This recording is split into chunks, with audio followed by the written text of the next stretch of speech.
नमस्कार दोस्तों आज ये जो वीडियो आप देखने वाले हैं इसमें मैंने ये देखने की कोशिश करी है और ये बताने की कोशिश की है कि आखिर बिल्डर ट्रांसफ़र पर बिल्कुल भी रिगिड हो गए हैं कि transfer not allowed, transfer not open. तो आखिर बिल्डर को इससे क्या फ़ायदा होने वाला है और क्या नुकसान होने वाला है। दोस्तों सबसे पहली बात मैं बता दूं कि इससे पहले कि मैं वीडियो शुरू करूं कि आखिर ये ट्रांसफ़र की प्रॉब्लम आती किसे है और किसको झेलना पड़ता है। सबसे पहली चीज़, इससे सिर्फ़ और सिर्फ एक ही बंदा इफेक्टेड होता है और वो होता है इन्वेस्टर।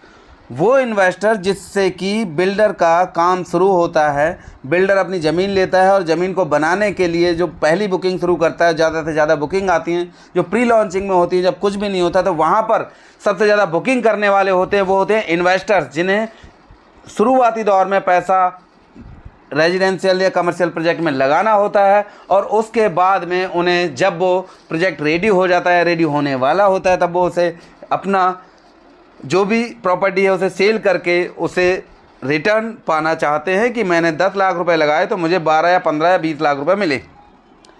अब बिल्डर कहता है मैं ट्रांसफ़र नहीं करूंगा, तो सबसे ज़्यादा लॉस जो होता है वो होता है इन्वेस्टर को। अब अगर इन्वेस्टर्स बिल्डर से अलग हो जाता है, इन्वेस्टर नेक्स्ट टाइम में रियल एस्टेट इंडस्ट्री में अगर पैसा नहीं लगाता है, तब क्या होगा? तब बिल्डर को जो लॉस होगा या जो हर्जाना भुगतना पड़ेगा, शायद उसके लिए बिल्डर कल्पना भी नहीं करना चाहते हैं जानबूझ करके, क्योंकि उन्हें भी ये पता है कि इससे प्रॉब्लम बहुत बड़ी होने वाली है। बट वो आज को देख रहे हैं कि आज किस तरह से उन्हें निकलना है, किस तरह से बिल्डर्स को इन्वेस्टर्स को परेशान करना है। वो इस चीज़ को सोच ही नहीं रहे हैं कि उनके लिए फ्यूचर में क्या परेशानी आने वाली है। दोस्तों अगर आप लोगों को याद हो, 2007-8 में स्टॉक मार्केट बिल्कुल क्रैश हो गई थी, बहुत डाउन हो गया था स्टॉक मार्केट। उस टाइम पर जितने भी स्टॉक मार्केट के इन्वेस्टर थे वो स्विच कर गए रियल एस्टेट मार्केट में।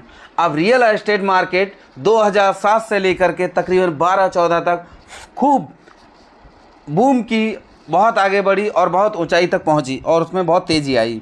जैसे जैसे स्टॉक मार्केट ने सुधरना शुरू किया और दूसरी तरफ रियल एस्टेट मार्केट में इसके अपोजिट हुआ कि बिल्डर्स बैंकरप्ट होने लगे, बिल्डर के प्रोजेक्ट अधूरे रह गए, बिल्डर्स गायब हो गए, बिल्डर्स की वो क्षमता नहीं थी, वो कैपेसिटी नहीं थी और वो भी प्रोजेक्ट को ले आए और वो प्रोजेक्ट नहीं बना पाए, जिससे कि लोगों के पैसे फंसने शुरू हो गए और उधर स्टॉक मार्केट ठीक होना शुरू हो गया। मतलब ये कि जो स्टॉक मार्केट से इन्वेस्टर्स रियल एस्टेट इंडस्ट्री में स्विच हुए थे वो ऑटोमेटिकली फिर से 2012-14 के बाद धीरे धीरे करके दोबारा से स्टॉक मार्केट में स्विच कर गए और फिर से रियल एस्टेट मार्केट नीचे आ गया, धीमा हो गया, मंदी आने लगी और स्टॉक मार्केट फिर से ऊपर बढ़ने लगा। और लगभग 2020 के कोविड के टाइम पर स्टॉक मार्केट और रियल एस्टेट, मैं कहूँ दोनों ही नीचे आए और उसके बाद में धीरे धीरे करके स्टॉक मार्केट ने चढ़ना शुरू किया। लेकिन साथ ही साथ रियल एस्टेट मार्केट ने भी लॉकडाउन के बाद या कोविड के बाद धीरे धीरे करके अप होना शुरू किया। आज की डेट में मैं बात करूं तो दोनों रियल एस्टेट मार्केट हो या फिर स्टॉक मार्केट हो, दोनों में लगभग इक्वलिटी बनी हुई है। मतलब आधे इन्वेस्टर्स स्टॉक में हैं और आधे इन्वेस्टर्स रियल एस्टेट में हैं। रियल एस्टेट मार्केट से ऑलरेडी इन्वेस्टर दूर हो चुके हैं और घबरा चुके हैं।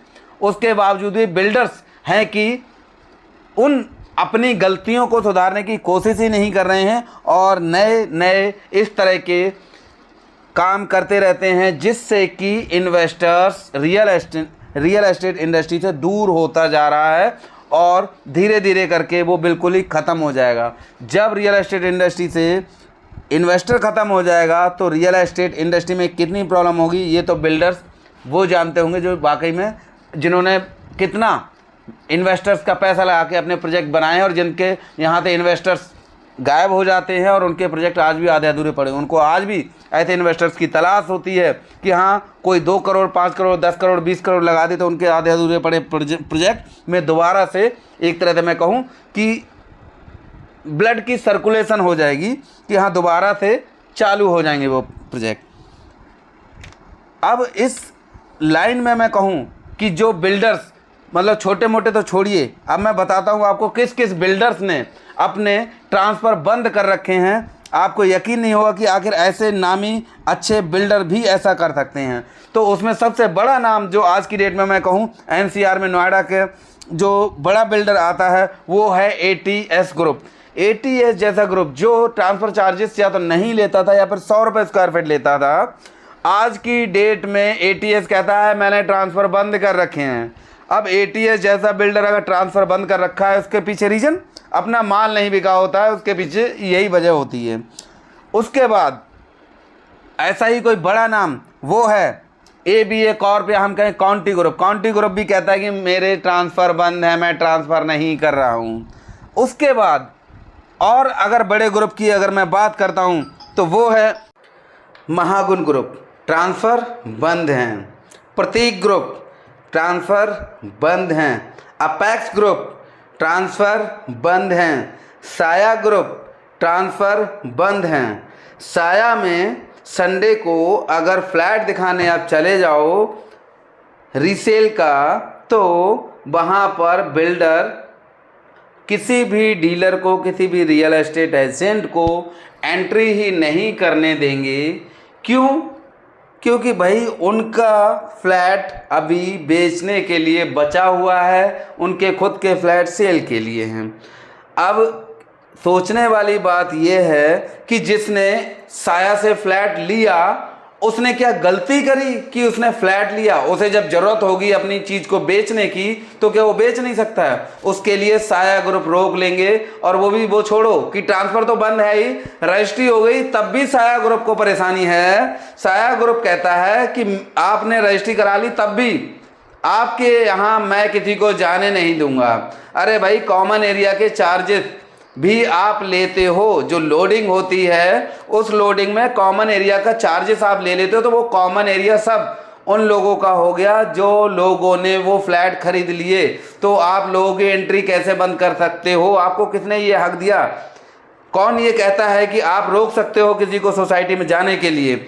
आपको ये बिल्कुल हक नहीं बनता है। लेकिन दिक्कत यह है कि कोई कहने वाला नहीं है, कोई खड़ा होने वाला नहीं है, कोई लीगल एक्शन लेने वाला नहीं है इन बिल्डर्स पर, जिससे कि ये अपनी हरकतों से बाज आ सकें।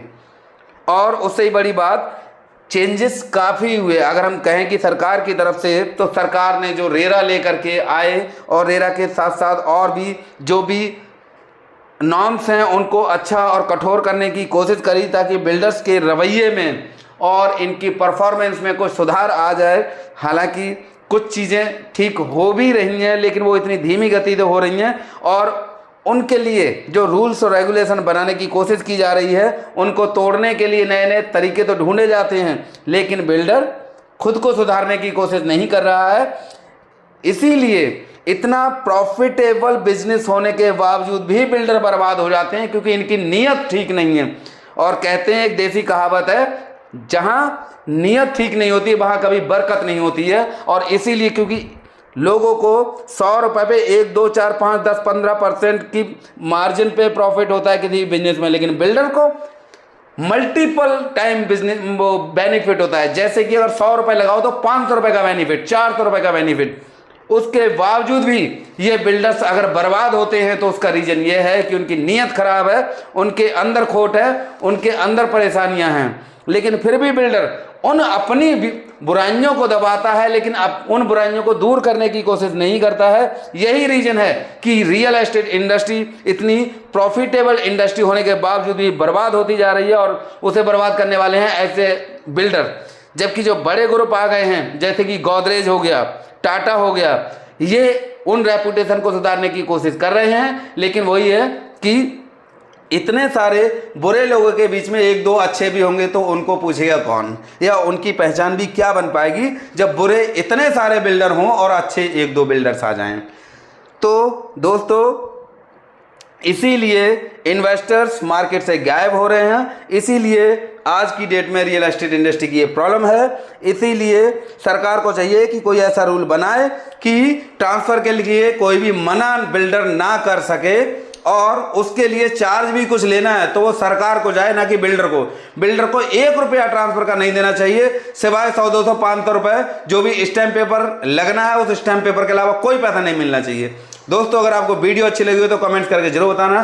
Thank you very much.